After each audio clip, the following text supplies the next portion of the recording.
मेरा नाम डेविस है।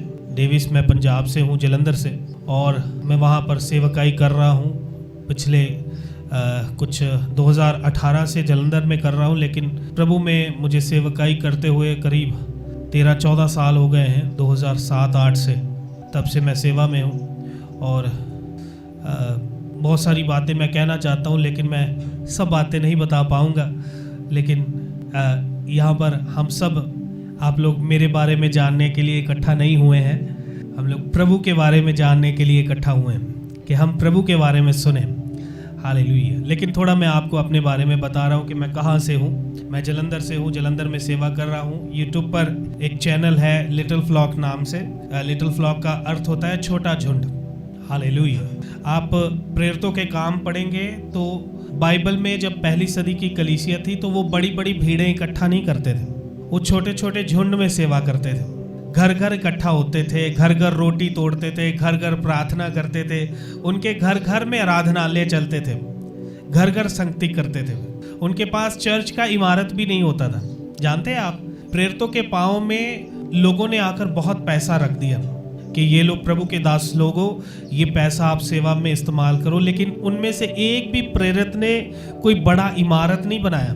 कि बनाया क्या? आप पढ़ते बाइबल में किसी प्रेरित ने बड़ा इमारत बना लिया और बोला कि मैं चर्च बिल्डिंग बना रहा हूँ? नहीं बनाया, क्योंकि वो लोग घर घर संगति किया करते थे। लोगों ने अपने प्रॉपर्टी, अपने घर बार बेचकर प्रेरितों को दिया ताकि वे सेवा करें। अब लोगों ने इसका मतलब ये भी नहीं कि लोगों ने पूरा का पूरा घर बार बेचकर ही प्रेरितों के पाँव में रख दिया। अगर पूरा बेच दिया तो प्रेरित जिन घरों में संगति करते थे वो किनके घर थे? कलीसिया के लोगों के घर थे। तो घर घर में वो इकट्ठा होते थे, घर घर में संगति चलाते थे। तो वो छोटे छोटे झुंड में डिवाइड कर देते थे, कलीसियाओं को बांट देते थे। ये ग्रुप में हम संगति करेंगे, फिर वो ग्रुप में, फिर उस ग्रुप में, आज इसके घर, कल उसके घर, परसों उसके घर। तो इस प्रकार से प्रेरित जो थे पहली सदी की कलीसिया में सेवकाई किया करते थे। और प्रभु ने पिछले दिनों में जो मुझे दर्शन दिया है सेवकाई के लिए, वो यही है कि हम लोग जगह जगह पर, जहाँ पर भी लोग ऑनलाइन जुड़ते हैं हमारे साथ, तो वहाँ पर हम लोग एक छोटा छोटा झुंड, ऐसे ही जैसे हम इकट्ठा हुए हैं आज, ऐसा ही एक झुंड जो है मीरज में भी चलता है, महाराष्ट्र में मीरज में भी चलता है। वहाँ पर भी हम इकट्ठा होते हैं। हर 5-6 महीने में हम उधर जाते हैं, उधर भी ऐसे ही इकट्ठा होते हैं और लगातार 2-3 दिन हम ऐसे ही प्रभु के वचन पर अध्ययन करते हैं, वचन पर चर्चा करते हैं, सवाल जवाब होते हैं, कुछ शंकाएं दूर होती हैं, कुछ सवाल पूछे जाते हैं, फिर उनका उत्तर परमेश्वर के वचन में से निकलता है। तो इस प्रकार से परमेश्वर जो है पिछले दिनों में दर्शन दिए हैं और उसी प्रकार से हम सेवकाई कर रहे हैं। और मुझे उम्मीद नहीं थी कि हम लोग इतने लोग होंगे। ब्रदर ने बोला था कि हम लोग आप हमारे पास आइए कि हम संगति के लिए आएंगे। तो हम लोग तो एक भी परिवार हो, हम उसके लिए भी जाते हैं। बॉम्बे में कितनी बार हम एक परिवार, एक विश्वासी के लिए ट्रैवल किए हैं, कितने किलोमीटर सफ़र करके एक विश्वासी को वचन सिखाने के लिए।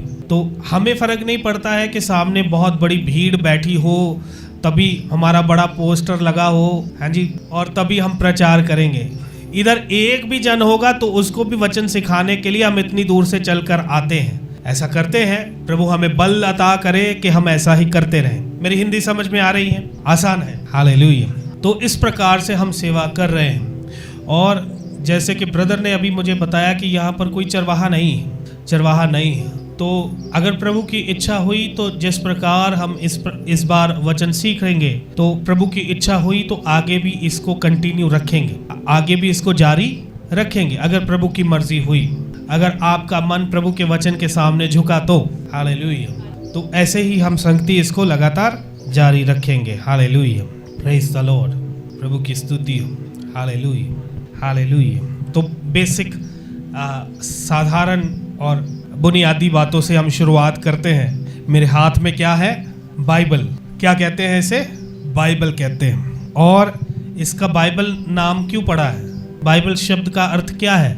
कोई बता सकता है? चलो ठीक है, पवित्र शास्त्र। और बताइए, मालूम है किसी को? हाँ, तो सुनिए, बाइबल जो है ये यूनानी भाषा का शब्द है। बाइबल का मतलब होता है जब बहुत सारी किताबों को एक ही किताब में डाल दिया जाए और उसको फिर बाइबल कहा जाता है। हमारी आसान भाषा में किताबों का समूह, किताबों को एक जगह पर इकट्ठा कर देने को क्या बोलते हैं? बाइबल बोलते हैं। इसके आगे पवित्र लिखा जाता है। क्यों? क्योंकि ये पवित्र किताबों का समूह है। कितनी किताबें हैं इसमें? हाँ जी बोलिए। 66 किताबें हैं। पुराना नियम और नए नियम दो भाग में इसको बांटा गया है। पुराना नियम यीशु मसीह के इस धरती पर आने से पहले की है और नया नियम यीशु मसीह के इस धरती पर आने के बाद का है। पुराने नियम में कितनी किताबें हैं? 66 में से कितनी किताबें पुराने नियम में हैं? 39 किताबें पुराने नियम में हैं और 27 किताबें नए नियम में हैं। हालेलुया। समझना है हमने इन बातों को भी। Praise the Lord. और जब हम इसको पढ़ते हैं किताब के जैसे, इसको खोला और ऐसे कहीं से भी निकाल कर पढ़ना शुरू कर देंगे तो हम इसको समझ नहीं पाएंगे, कभी समझ नहीं पाएंगे। कुछ कहानियां हमको समझ में आ भी जाएंगी, लेकिन परमेश्वर की योजना, परमेश्वर की इच्छा क्या है, ये वचन में से हमें तभी समझ में आएगी जब हम इसको आत्मा की अगुवाई से पढ़ते हैं। जब हम इसको, और जब परमेश्वर का आत्मा सिखाता है और उसके सिखाने से हम इसको पढ़ते हैं, तभी हम इसको समझ पाएंगे। आज लोग बाइबल का विरोध करते हैं। उसका बड़ा मुख्य कारण ये है कि ये बाइबल लोगों को बताती है कि तुम पापी हो। ये लोगों की बुराई बताती है। इसलिए लोग बाइबल को समझ नहीं पाते हैं, बाइबल को समझना चाहते नहीं, बाइबल को ग्रहण करना चाहते नहीं। एक बाइबल को, ये जो पूरा का पूरा बाइबल है, पुराना और नया, इसके लिए एक वचन पढ़े। 2 तीमुथियुस 3:16। 2 तीमुथियुस 3:16। संपूर्ण पवित्र शास्त्र परमेश्वर की प्रेरणा से रचा गया है। हाँ जी। और उपदेश, संपूर्ण माने पूरा का पूरा, पुराना भी और नया भी। ये संपूर्ण पवित्र शास्त्र कैसे लिखा गया है? परमेश्वर की प्रेरणा से रचा गया है। ये परमेश्वर की प्रेरणा से रचा गया है। परमेश्वर ने अपने दासों को, अपने नबियों को उत्साहित किया, उनकी अगुवाई की कि वे इसको परमेश्वर की अगुवाई में बैठकर लिखें। लगभग 40 लोगों ने इसको लिखा है। कितने नबी? 40 नबी और प्रेरित, प्रभु के दास लोग, प्रभु के संत सेवक लोग, लगभग 40 लोगों ने मिलकर इसको लिखा है। किसकी अगुवाई से? ध्यान से सुनिएगा। हम इतनी दूर से आए हैं और ये बात व्यर्थ ना ठहरे।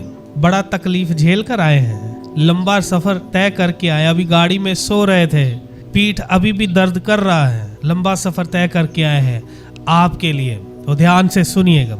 संपूर्ण पवित्र शास्त्र परमेश्वर की प्रेरणा से रचा गया है। परमेश्वर की प्रेरणा से रचा गया है। कितने सेवकों को बताया परमेश्वर ने? लगभग 40। पहली 5 किताबें किसकी लिखी हुए हैं? मूसा की। हालेलुया। तो 40 सेवकों को परमेश्वर के आत्मा ने अगुवाई किया। और कैसे मालूम पड़ता है कि सबको परमेश्वर के ही आत्मा ने अगुवाई किया है? क्योंकि सारे के सारे एक ही बात प्रचार करते हैं। कुछ अलग, कुछ विपरीत प्रचार कोई भी जन नहीं करता है। परमेश्वर के नबी भी वही प्रचार करते हैं, परमेश्वर के प्रेरित भी वही प्रचार करते हैं जो प्रचार यीशु मसीह ने किया है।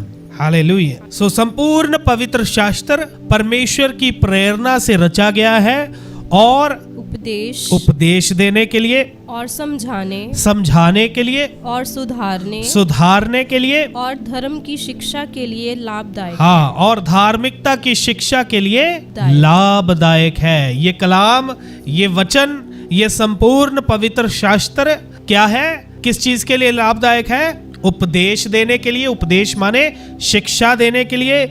किसी को समझाना हो तो जब इसको खोलकर समझाते तो अच्छे से समझ में आ जाता है।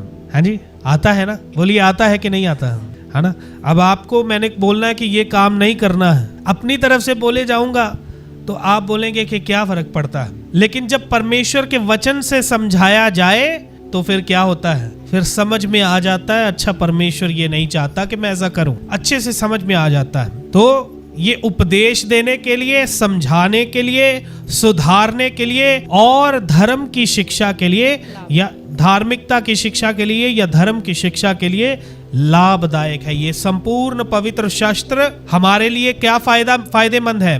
धर्म की शिक्षा के लिए, हमें समझ प्राप्ति के लिए लाभदायक है और हमारे सुधार के लिए लाभदायक है। इसको यदि पढ़ना बंद किए तो सुधार खत्म हो जाएगा। जब तक इसको पढ़ते रहेंगे, इसके अनुसार चलते रहेंगे, दिन प्रतिदिन सुधरते जाएंगे, दिन प्रतिदिन बदलते जाएंगे, दिन प्रतिदिन नए और पवित्र होते जाएंगे। जिस दिन इसको पढ़ना बंद किए, जिस दिन इसका अध्ययन करना बंद किए, उस दिन से आप रिवर्स गियर में चले जाएंगे, पीछे हटना शुरू हो जाएंगे। और ये इसलिए है ताकि 17 आयत पढ़िए, ताकि परमेश्वर का जन हाँ जी सिद्ध बने, ताकि परमेश्वर का जन क्या बने, सिद्ध बने। ये संपूर्ण पवित्र शास्त्र, बड़ा सवाल है, ये परमेश्वर ने हमें हमारे हाथ में क्यों दिया है? ताकि हम क्या हो जाए, ताकि हम सिद्ध बने। सिद्ध का मतलब क्या होता है? हाँ जी, सिद्ध का मतलब, सिद्ध माने परफेक्ट, जिसमें कोई बुराई ना हो, हाँ जी, जिसमें कोई छल ना हो, जिसमें कोई पाप ना हो, जिसमें किसी भी प्रकार का दोष ना हो, उसे सिद्ध बोला जाता है। ये परमेश्वर ने वचन हमें क्यों दिया है? हमें सिद्ध बनाने के लिए। हालेलुया। ताकि जब इस वचन से प्रभु के दास लोग हमें सुधार करें तो हम सुधर जाएं। ताकि जब प्रभु के दास लोग इस वचन में से हमें वचन की शिक्षा दें तो हम शिक्षित हो जाएं, ताकि हम बुरे मार्ग छोड़ें, धर्म के मार्ग पर चलें, पाप को छोड़ें, बुराई को छोड़ें, लोभ और ईर्ष्या को छोड़ें, धन के लोभ को छोड़ें। हालेलुया। तो सारा का सारा पवित्र शास्त्र परमेश्वर के आत्मा की प्रेरणा से रचा गया है। इसको समझ कैसे सकते हैं, कैसे समझा जाए? इसको समझने के लिए आसान जो तरीका है कि इनमें जो 40 मनुष्य बात करते हैं, जो 40 मनुष्य जिनको परमेश्वर ने वचन लिखने के लिए प्रेरित किया, वे एक बात पर सहमत होते हैं। हर एक वचन का वचन में लिखा है, हर एक वचन का एक जोड़ा है। पढ़ा है आपने? वचन के अंदर वचन के जोड़े हैं। पढ़िए यशाया की पुस्तक में, यशाया 34:16 आयत। यहोवा की पुस्तक से हाँ, ढूंढ कर पढ़ो। यहोवा लिखा है, यहोवा की पुस्तक से, यहोवा की पुस्तक से ढूंढ कर पढ़ो। यहोवा की पुस्तक से कलाम में लिखा है कैसे पढ़ना है, ढूंढ कर। हाँ, इसको पढ़ने का तरीका क्या है, कैसे पढ़ना है? सब बोलिए, सब बोलेंगे तो नींद नहीं आएगा। ढूंढ कर पढ़ना है। हालेलुया। इसको ऐसे ऐसे करके इसमें से ढूंढना है, ढूंढेंगे तो पाओगे। हालेलुया। पास्टर लोग आपको धन ढूंढने के लिए प्रचार करते हैं, ढूंढोगे तो पाओगे, खटखटाओगे तो तुम्हारे लिए खोला जाएगा। वो आपको सांसारिक आशीषों के लिए बोलते हैं, लेकिन क्या ढूंढना है हमने? परमेश्वर का वचन कहता है जो यहोवा की खोज करते हैं वे नया बल प्राप्त करते हैं। हालेलुया। वे नई ताकत पाते हैं। क्या ढूंढना है? यहोवा को ढूंढना है, परमेश्वर के वचन में से ढूंढ कर पढ़ना है। हालेलुया। लिखा है यहोवा की पुस्तक से ढूंढ कर पढ़ो। आगे, इनमें से एक भी बात, इनमें से एक भी बात बिना पूरा हुए ना रहेगी, बिना पूरा हुए ना रहेगी, कोई बिना जोड़ा ना रहेगा, कोई भी वचन बिना जोड़ा ना रहेगा, ना रहेगा। हालेलुया। हालेलुया। कोई भी वचन बिना जोड़ा क्या ना रहेगा, ना रहेगा। जब आप पढ़ेंगे, जब आप यशाया, अभी जोड़ा आपको बताता हूं कैसे ढूंढना। यशाया की पुस्तक में 34:16 आयत में हमने पढ़ा कि कोई भी वचन बिना जोड़े के ना रहेगा, नहीं रहता है।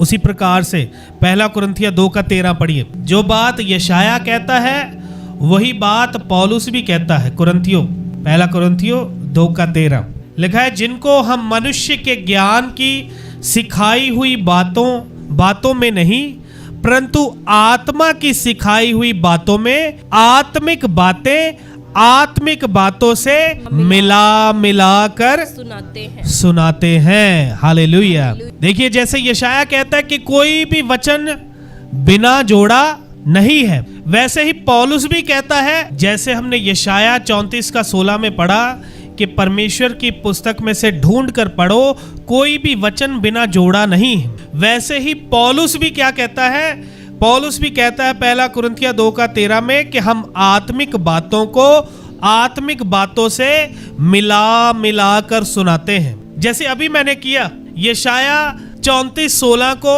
1 कुरिन्थियों 2:13 के साथ क्या कर दिया? मिला दिया।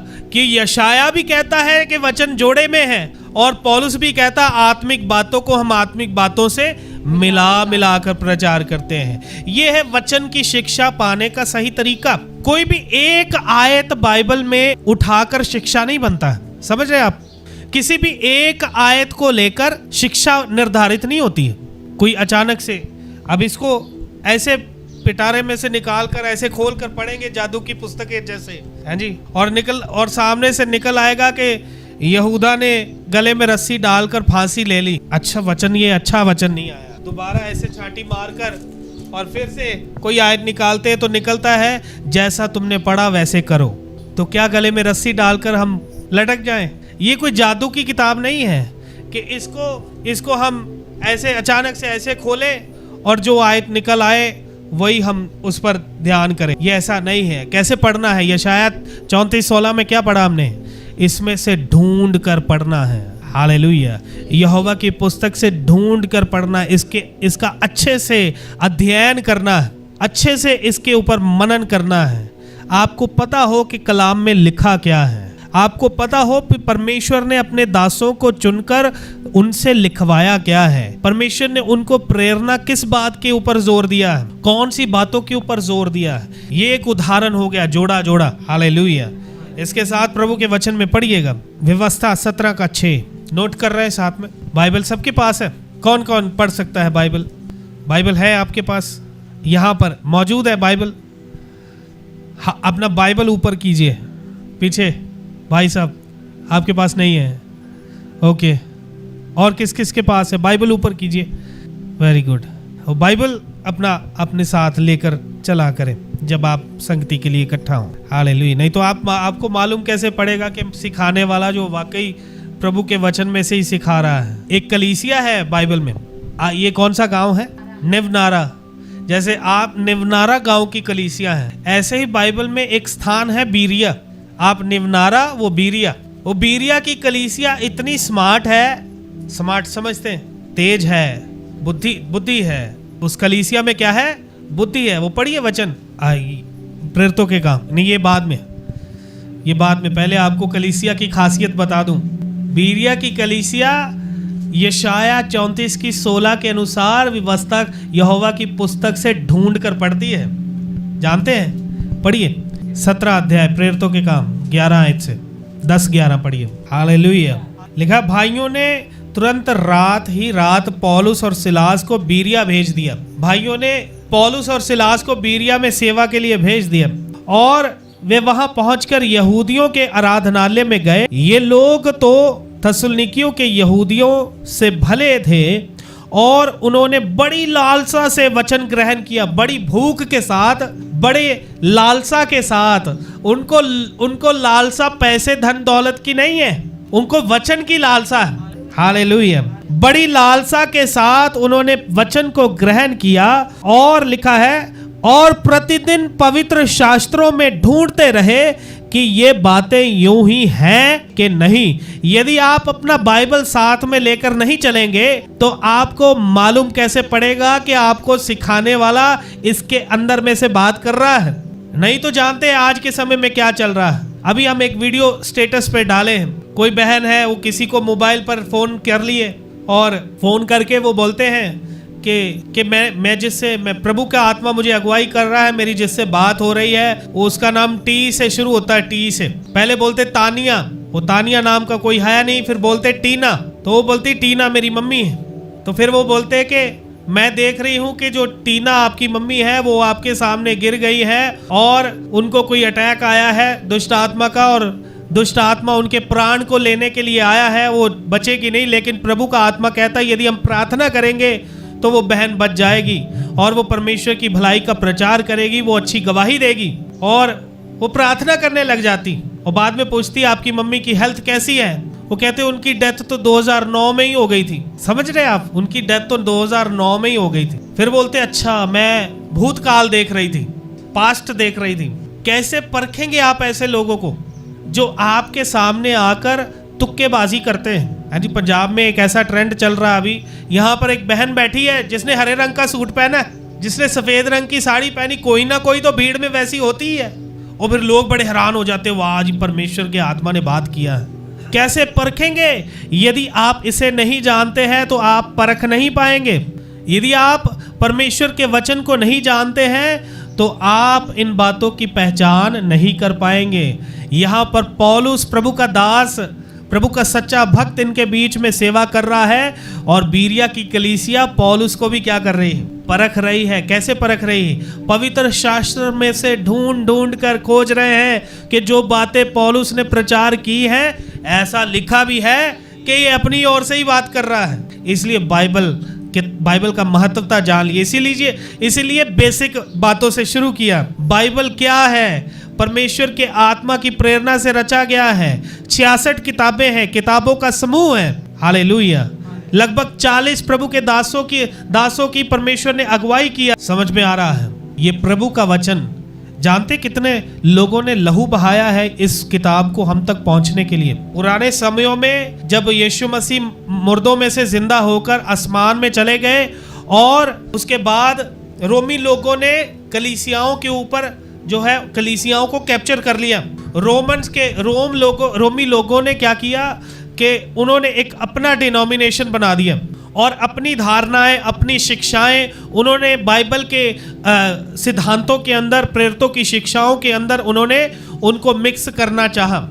लेकिन पहले के सदी के जो कलीसिया के सेवक थे, अगुए थे, वो जब इन बातों में सहमत नहीं हुए, तब इन्होंने उनको शेरों के आगे फेंक दिया। रोमी लोगों ने, कैथोलिक लोगों ने, पोप जो रोम में बैठे हैं, उनके पिछोकड़ जो हैं पहले उस समय के लोगों ने। सुनिए, तो जब प्रेरित लोग, परमेश्वर के सच्चे भक्त लोग उनके साथ सहमत नहीं हुए, तो उन्होंने अपनी अलग डिनोमिनेशन बनाई और वे अपने हिसाब से आराधना करना शुरू कर दिए। वो पहले देवी देवताओं की उपासना करते थे, तो उन्होंने इधर भी यीशु की माता को एक इमेज पकड़ लिया कि हम इसकी उपासना करेंगे या इससे प्रार्थना करेंगे, इसलिए वो मरियम से प्रार्थना करते। बाकी पैटर्न जो है, उनके तौर तरीके आज भी वैसे के वैसे ही हैं जो मसीह को पाने से पहले थे। उन्होंने मसीहत को अपने हिसाब से मोल्ड किया, लेकिन मसीहत उनको नहीं बदली। समझ रहे हैं आप? उस समय बाइबल सिर्फ एक ही भाषा में होती थी, जिस भाषा में ये लिखी गई थी। पुराना नियम इब्रानी भाषा में लिखा गया था और नया नियम यूनानी भाषा में लिखा गया था। यही दो भाषाएं थी, और यदि किसी को पवित्र शास्त्र को समझना था तो उसको इब्रानी और यूनानी दोनों भाषाएं सीखनी पड़ती थी। और उन दिनों में ऐसे स्कूल तो होते नहीं थे जैसे आज कॉलेजेस हैं, लोग पढ़ाई करते हैं, बाहर जाने के लिए बाहर की भाषा सीखते हैं। उस समय में ऐसा नहीं था, तो हर कोई अफोर्ड नहीं कर पाता था, हर कोई उसकी कीमत अदा नहीं कर पाता था कि वो भाषाएं सीख पाए। इसलिए बाइबल सिर्फ पोप के हाथ में थी, रोम के शासक के हाथ में थी। रोम का शासक क्या करता था? इस बाइबल को इस्तेमाल करके कहता था, यीशु कहता है कि इनको मार डालो, तो वो लोग क्रूसेड करते थे। क्रूसेड शब्द का आप सुना? क्रूसेड शब्द जब बड़ी बड़ी मीटिंग कहते हैं तो उसको क्रूसेड बोलते हैं कि क्रूसेड हो रहा है। क्रूसेड का शब्द का अर्थ होता है धर्म युद्ध। अब के लोग उसको आत्मिक तौर पर शब्द को इस्तेमाल करते, लेकिन उन दिनों में उसको धर्म युद्ध करके बोलते थे। ये यीशु मसीह को नहीं मानते, इसलिए इनको मार डालो। पोप करता था ऐसा। उसके बाद उनके बीच में एक व्यक्ति उठा जिसका नाम है मार्टिन लूथर नाम का एक व्यक्ति उठा, जिसने यूनानी और इब्रानी भाषा सीखी। और जब उसने यूनानी और इब्रानी भाषा सीखी तो उसने बाइबल पढ़ा, तो बाइबल में तो ऐसा कुछ भी नहीं लिखा था जो पोप प्रचार करता था। तब उसने बलवा किया, उसने आवाज उठाई कि ये ऐसा तो प्रचार इसमें है नहीं, ये क्या शिक्षा देते हैं, ये हमसे बुराई कराते हैं, परमेश्वर के वचन की आड़ में हमें गलत शिक्षा देते हैं। इसीलिए बोलता हूं, ये इसमें से जांच पड़ताल करना कितना जरूरी है। समझ रहे हैं आप? उन दिनों में एक मार्टिन लूथर नाम का एक व्यक्ति उठा जिसने भाषा सीखी, मेहनत की, और उसने प्रभु के चुने हुए लोगों को छुड़ाने के लिए अपनी आवाज उठाई। उसने अपना लहू बहाया। उन लोगों को कैथोलिक लोगों ने बाद में नाम दिया प्रोटेस्टेंट। प्रोटेस्टेंट का मतलब होता है जो प्रोटेस्ट करते हैं, जो सामना करते हैं किसी की शिक्षा का, किसी की धारणा का। जब कोई सरकारी काम के विषय में सड़कों के ऊपर धरने लगाते, उसको प्रोटेस्ट करना बोलते हैं इंग्लिश में। है ना। उसी प्रकार से जब उन्होंने भाषा सीखी, उनको मालूम हुआ कि जो शिक्षा हमें दिया जाता है वो वचन के अनुसार नहीं, तो उन्होंने उनका विरोध किया। इसीलिए कैथोलिक लोग जो है वो बाकी सारी मिशनों को, बाकी सारी संस्थाओं को विरोधी कहते हैं कि ये हमारा विरोध करते हैं, हमारी शिक्षाओं का विरोध करते हैं। देखिए उससे पहले कितने प्रेरितों ने इसके लिए लहू बहाया है आप तक इसको पहुंचाने के लिए। थॉमस प्रभु का चेला, 12 चेलों में से एक चेला भारत देश में आया, चेन्नई में आया, उसने प्रचार किया, यीशु मसीह की यहाँ पर खुशखबरी बताई और उसको आग में जिंदा जला दिया गया, आग की भट्टी में डाल दिया गया, आपकी और मेरी खातिर। कितने लोगों ने इसके लिए लहू बहाया है ताकि ये आप तक पहुंचे। आज ये 200 रुपए में आपको आपकी भाषा में मिल जाता है। और क्या आपको लगता है कि ये किताब 200 रुपए में छपता होगा? ये बहुत महंगा छपता है। कितने लोग इसमें डोनेशन देते हैं, पैसा देते हैं ताकि ये छपे, लोगों में मुफ्त में बांटा जाए या सस्ते में या कम प्राइस में बांटा जाए। लेकिन हमारे घरों में बाइबल एक कोने पर अलमारी के ऊपर पड़ा है। किस लिए? ताकि उस पर धूल जमी रहे। रविवार को जब संगति होता है तब वो बाइबल उतरता है। ऐसा बाइबल हमारे जीवन में ना हो। आज से, इन दिनों से, इन 3 दिनों में जब हम वचन सीखेंगे तो इस बाइबल के साथ हमने प्रेम करना है, इस बाइबल के साथ हमें प्यार हो जाए। हालेलुया। दुनिया में सबसे कीमती चीज हमारे लिए ये हो जाए। हम जब मीरज गए तो मीरज में एक भाई ने हमसे सवाल पूछा कि आज यदि सब जगह बम हो जाए, तबाही हो जाए और आपको जंगल में भागना पड़े, तो आपको एक चीज चुनना पड़े कि आप जंगल में क्या लेकर जाएंगे। तभी हम आत्मिक माहौल में नहीं थे जब ये बात चल रही थी, तो हम सोचने लगे कि अगर कुल्हाड़ी लेकर जाएंगे तो लकड़ी काट सकते हैं, या कोई जानवर आ गया उसको काट सकते हैं, हाँ जी, आग पर भून कर उसको खा भी सकते हैं, शिकार भी कर सकते हैं, हाँ जी, कितना कुछ एक हथियार होगा तो कितना कुछ हम जंगल में रहकर कर सकते हैं, हाँ जी। कितना लोग कुछ बोलते हैं, क्या लेकर जाएंगे, क्या लेकर जाएंगे। वो ब्रदर बोलते हैं मैं सिर्फ और सिर्फ परमेश्वर का वचन लेकर जाऊंगा, बाकी चीजों के लिए मुहैया मेरा परमेश्वर करेगा। हालेलुया। क्या अहमियत रखता है ये परमेश्वर का वचन हमारे जीवन में? क्या अहमियत रखता है?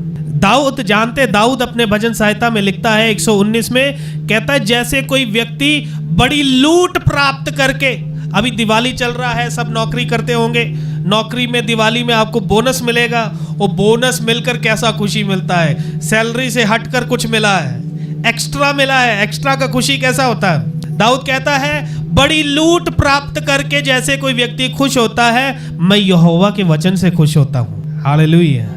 जैसे किसी को कोई खजाना मिल जाए, मैं परमेश्वर के वचन से खुश होता हूँ। कहता मेरी खुशी परमेश्वर का वचन है, मेरी आशा परमेश्वर का वचन है। हालेलुया। मेरी उम्मीद परमेश्वर का वचन है, मेरी तसल्ली मेरे परमेश्वर का वचन है, मेरे पाँव के लिए दीपक है मेरा परमेश्वर का वचन। हालेलुया। ये जब खुलता है तो मेरा मार्गदर्शन होता है, मुझे मालूम पड़ता है कि मुझे क्या करना है, क्या नहीं करना है। ये इतना जरूरी है कलाम। और हम प्रभु की संगति में बाइबल साथ में नहीं लाते हैं। बाइबल हम बाइबल उठाकर चलना हमें कितना कठिन हो जाता है। इसीलिए फेल हैं, इसीलिए गुमराही में पड़े हैं, इसीलिए पास्टर लोग हमें लूटते हैं। जो गलत पास्टर गलत तालीम देते हैं वो हमारी जेब पर हमला करते हैं, हमें लूटते हैं। पंजाब में ये चीज जोरों से चल रहा है, फायर, लोग गिर जाते हैं, वो बोलते बड़ा सामर्थ उतर आया है। आप पढ़िए बाइबल में पौलुस ने कब फायर प्रेयर किया, पौलुस ने कब कलीसिया को बोला फायर और लोग गिर गए। आप पढ़िए प्रभु के वचन में पतरस ने कब बोला फायर और लोग गिर गए। किधर से पहचानोगी? इधर से। हालेलुया। इसमें जोड़ा होना चाहिए। एक व्यक्ति इसमें अगर सिर्फ पतरस ने फायर बोला और लोग गिर गए ना, तो भी हम नहीं मानेंगे जब तक किसी दूसरे ने वैसा नहीं किया। कितने गवाह चाहिए? 2, कम से कम कितने? 2। जोड़ा हमने अभी पढ़ा कि कोई भी वचन बिना जोड़ा नहीं रहेगा। पौलुस भी कहता है हम आत्मिक बातों को आत्मिक बातों से मिला कर सिखाते हैं। किसी भी चीज को मानना है, किसी भी सिद्धांत को मानना है, किसी भी चीज को मानना है, तो कहां से चाहिए सबूत? किधर लिखा हुआ होना चाहिए? पवित्र शास्त्र में। क्यों? क्योंकि मैं आपको अपनी ओर से बोलूंगा कुछ, मैं आपको अपने मन से कुछ बोल दूंगा, लेकिन परमेश्वर के वचन में यदि उसकी गवाही नहीं दी गई कम से कम 2 बार, तो वो मनुष्य की धारणाएं हैं, मनुष्य की शिक्षाएं, वो परमेश्वर की शिक्षा नहीं है। समझ में आ रहा है? आप समझ पा रहे हैं मैं क्या समझा रहा हूं? ये वचन कितना जरूरी है। इसको नहीं पढ़ेंगे तो जिंदगी अंधियारा है, जिंदगी अंधियारा है। पास्टर लोग, सेवक लोग कलीसियाओं को धोखा देते हैं क्योंकि कलीसिया भोली है, वचन नहीं पढ़ती है, बाइबल नहीं खोलती है। इसलिए पास्टर आपको बोलते हैं चर्च बिल्डिंग बनाना है, इतना फंड लगेगा, इतना दान दो, दोगे तो तुम्हें दिया जाएगा। बताइए, आप जब मसीह में नहीं थे तब आपको कौन देता था? तब आप परमेश्वर को क्या देते थे जो परमेश्वर आपको दे रहा था? परमेश्वर आपको इसलिए नहीं देता कि आप उसको देते हैं, आप उसको इसलिए देते हैं क्योंकि परमेश्वर आपको देता है। समझ में आया? आप परमेश्वर के दिए हुए में से परमेश्वर के सामने भेंट लाते हैं। आप इसलिए उसके सामने भेंट मत लाइएगा कि आपको परमेश्वर उसको बढ़ा कर दे। ये बिजनेस है, ये धोखा है, आप अपने आप को देते हैं। ये आप परमेश्वर के साथ बिजनेस कर रहे हैं, परमेश्वर के साथ कारोबार मत कीजिएगा।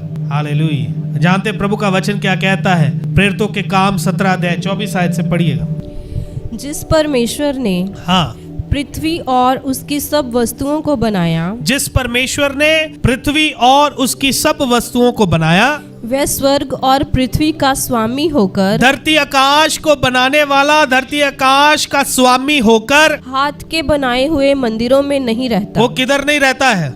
हाथ के बनाए हुए मंदिरों में नहीं रहता है। फिर सेवक लोग क्यों कहते कि आओ हम चर्च का इमारत बनाएं, आओ हम परमेश्वर का भवन बनाएं? बोलिए क्यों बोलते हैं? यदि हम प्रेरितों के पैटर्न पर सेवा करेंगे ना, चेलों के तरीकों से सेवा करेंगे, तो चेलों की सेवा ऐसी सेवा है। इसके घर में इकट्ठे हुए, झुंड इकट्ठा हुआ, झुंड में वचन की तालीम दी गई। वो झुंड झुंड में तालीम देते थे, वो इमारत नहीं बनाते थे। प्रेरितों के पास बहुत पैसा आया, लोगों ने प्रॉपर्टियां बेच बेच कर उनके पाँव में रखी। जानते प्रेरितों ने उस पैसे का क्या किया? क्या किया उस पैसे का? महंगी गाड़ी ले ली, है जी, बड़ा मकान बना लिया आलीशान। क्या किया उन पैसों का? उन्होंने वो पैसा वापस कलीसिया को ही दिया है। पढ़ा है वचन, उन्होंने कलीसिया में गरीबी खत्म कर दी। हाँ, उन्होंने क्या किया? अगर इनके पास 100 है जी, कमल के पास 300 है, तो कमल से 100 लेकर इनको 100 दिया ताकि दोनों के पास क्या हो जाए? 200 हो जाए। ये काम किया था प्रेरितों ने उन पैसों के साथ। उन्होंने कलीसिया में कोई ऊंच नीच नहीं रहा, फिर सबको बराबर कर दिया। उन्होंने सबको बराबर कर दिया। वचन में लिखा उनकी सारी वस्तुएं सांझे की थी। बताइए आज की कलीसिया की है सांझे की? जब पास्टर को महंगी गाड़ी खरीदनी होती है तो वो कलीसिया को बोलता है चलो फंड इकट्ठा करते हैं। कलीसिया में जब किसी को ऑपरेशन कराना होता है तो कहते हैं चलो प्रार्थना करते हैं। कलीसिया में जब किसी को जरूरत है तो क्या कहते हैं? हम प्रार्थना करेंगे। पास्टर को जरूरत है तो क्या कहते हैं? चलो फंड इकट्ठा करते हैं। ऐसे धोखा हमें मिलता है जब हम परमेश्वर के वचन को नहीं जानते हैं। ऐसे लोग लूटते हैं। पंजाब में बपतिस्मा के लिए 17 हजार 20 हजार रुपया लोग देते हैं, पास्टर लोग मांगते हैं। संडे के दिन, रविवार के दिन उनके आगे 3-4 बार बॉक्स घुमाया जाता है, ऑफरिंग थैला घुमाया जाता है ताकि वो उसमें डाले। 3-4 बार घुमाया जाता है। हमारे चर्च में ऐसा नहीं होता, हमारे संगति में वहां पर ऐसे नहीं होता। हम लोगों के सामने थैली नहीं घुमाते। हमारा परमेश्वर थैलियां घुमाने वाला नहीं है। पीछे बॉक्स पड़ा है, इच्छा है उसमें डालो, नहीं इच्छा है परमेश्वर का वचन बैठकर सुनो। डालना है डालो, नहीं डालना है तो नहीं डालो। इधर आने के टाइम पर भी हमने किसी को नहीं बोला है कि हम सेवा के लिए जा रहे हैं, सेवा के लिए कोई देना चाहता है तो दे सकता है। ये ब्रदर मुझे बोले कि हम टिकट बुक करते हैं। मैंने कहा कि मैं टिकट अपनी ओर से बुक कर रहा हूँ, अगर आपको परमेश्वर को कुछ देना है अपनी खुशी से जो देना चाहे दे सकते हैं। मैं नहीं मांगता हूँ, हम नहीं मांगते हैं, हमारा परमेश्वर हमें मुहैया करता है। स्वर्ग और पृथ्वी का स्वामी, इधर लिखा है हाथों के बनाए हुए घरों में नहीं रहता। वो मनुष्य के इंतजामों पर नहीं आसरा पाता, मनुष्य के इंतजामों के ऊपर निर्भर नहीं है वो कि मनुष्य उसके लिए कुछ करेगा तब जाकर परमेश्वर उसमें निवास पाएगा। वो स्वर्ग और पृथ्वी का स्वामी होकर हाथों के बनाए हुए मंदिरों में नहीं रहता। अफसोस की बात है आज के दिन जब मैं ये बात आपको बोलूं कि आप जिन गिरजा घरों की आशा लगाते हैं कि वहां पर परमेश्वर मिलेगा, लोग अपने अपने स्थान को, किसी भवन को बड़ा तवज्जो देते हैं, बड़ी अहमियत देते हैं। ओ वहां पर चले जाओ, वहां पर ईश्वर मिलता है। ओ उधर उस इमारत में जाओ, वहां पर ईश्वर मिलता है। उस संगति में, उस प्रार्थना में जाओ, वहां पर आपको ईश्वर मिलेगा। क्या यीशु मसीह ये सिखाता है? क्या कहता है कलाम? कहता है वह स्वर्ग और पृथ्वी का स्वामी होकर हाथों के बनाए हुए मंदिरों में नहीं रहता है। फिर आगे पढ़िए। ना किसी वस्तु की आवश्यकता के कारण हाँ मनुष्य के हाथों की सेवा लेता है। हाँ, उसको किसी चीज की जरूरत नहीं है। अगर वो जरूरतमंद है तो वो ईश्वर नहीं है। अगर उसको आपके सेब केले चाहिए तो वो ईश्वर नहीं हो सकता है। समझ में आया? ईश्वर को किसी चीज की जरूरत नहीं है। भजन संहिता 50 उसका 12 आयत में पढ़ते हो, कहता है आकाश के पक्षियों को मैं जानता हूँ, ये सब मेरे ही बनाए हुए हैं। कहता है यदि मैं भूखा होता तो मैं तुझसे कभी ना कहता। परमेश्वर किसी से मांगता नहीं, ना उसके सच्चे दास किसी से मांगते हैं। Hallelujah, praise the Lord. आप जानते मेरा इंतजाम परमेश्वर कैसे करता? मैं कईयों को जानता भी नहीं होता जिनके मन में परमेश्वर डाल देता है कि मुझे भेजे, और बिल्कुल उसी घड़ी में जिस घड़ी में वाकई में ही जरूरत में होता हूँ। हम लोग किसी के ऊपर निर्भर नहीं है, किसी के भी ऊपर हम आसरा नहीं पाते हैं। हम किसी के सामने लोभ और चिकनी चुपड़ी बातें नहीं रखते हैं। किसी को भी हम किसी भी तरह का लालच नहीं देते हैं कि आप परमेश्वर के लिए दीजिए तो परमेश्वर आपको देगा। आप 100 देंगे तो फिर आपको 1000 मिलेगा, 1000 देंगे तो 10,000 मिलेगा। पास्टर आपको ट्रिक करके बताते हैं, जब ऑफरिंग देने का समय आता है ट्रिक करके बताते हैं। कहते हैं कि देखो आपका बटुआ खोले और जो उसमें से सबसे बड़ा नोट है वो निकालो। देखो मैं भी निकाल रहा हूँ। ऐसे दिखाकर बड़ी बड़ी सभाओं में देखा है आपने कभी ऐसा देखा है ऐसे करते हुए? देखो मैं सबसे बड़ा नोट निकाल कर ये देखो जी मैं डाल रहा हूँ। उसका बड़ा नोट देखकर आपने भी डाल दिया। वो जाना तो वापस उसी के पास है, जाना तो वापस उसी की जेब में। ये है चतुर और चालाकियां जो पासवान लोग करते हैं उन भोले मसीही लोगों के साथ जो लोग वचन नहीं पढ़ते हैं, जिनको वचन का कोई ज्ञान नहीं। मैं ये चीजें क्यों सिखा रहा हूँ? क्योंकि किसी समय पर मैंने अपने सोने का अंगूठी निकालकर ऐसे डाल दिया, क्योंकि सामने वाले ने बोला कि आप प्रभु को क्या दे सकते हैं। ओहो, मैं प्रभु सब कुछ देना चाहता हूँ, जेब में पैसे नहीं थे मेरे, प्रभु मैं देना चाहता हूँ कुछ। सामने वाला बोलता है जो भी आपके पास है आप दे सकते हैं। तो उस समय में और तो कुछ था नहीं, सोने का अंगूठी पहना हुआ था, वो उतार के मैंने ऑफरिंग बॉक्स में डाल दिया। फिर एक दिन बॉम्बे में मीटिंग अटेंड किया, प्रचारक बोलता है कि जो आप दे सकते हैं दे। मेरे पास पैसे शुरू से ही नहीं थे, मोबाइल था, मैंने मोबाइल डाल दिया ऑफरिंग बॉक्स में।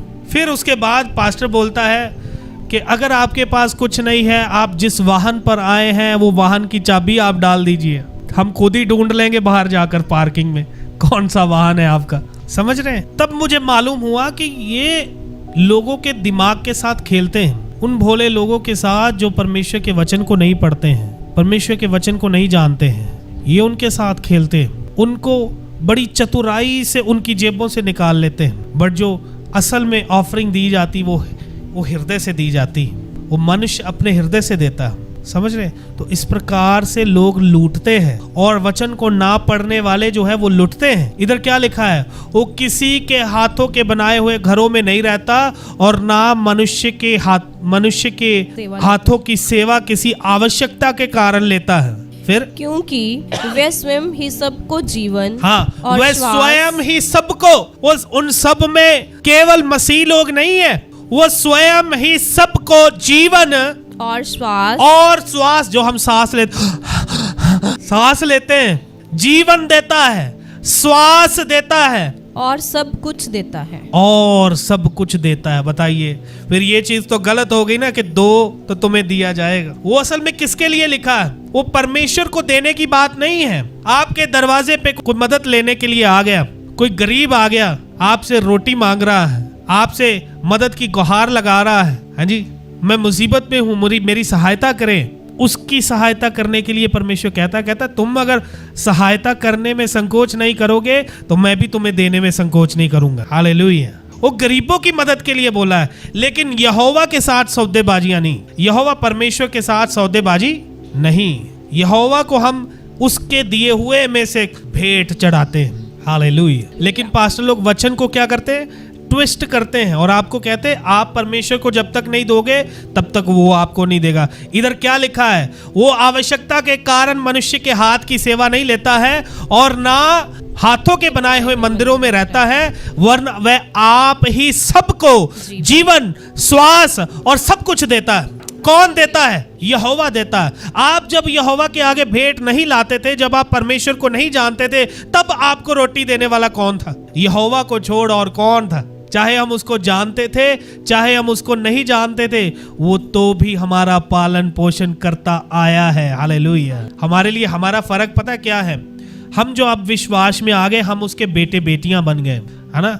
संसार आज भी उसकी सृष्टि है। संसार के साथ परमेश्वर अपनी रचना के तौर पर चलता है। इनको मैंने बनाया है, ये मेरे हाथों की रचना है, मैं इनको मुहैया करूंगा, मैं इनका इंतजाम करूंगा। हमारे लिए जानते क्या कहता है? हमारे लिए वो कहता है कि तुम्हें मांगने की आवश्यकता नहीं।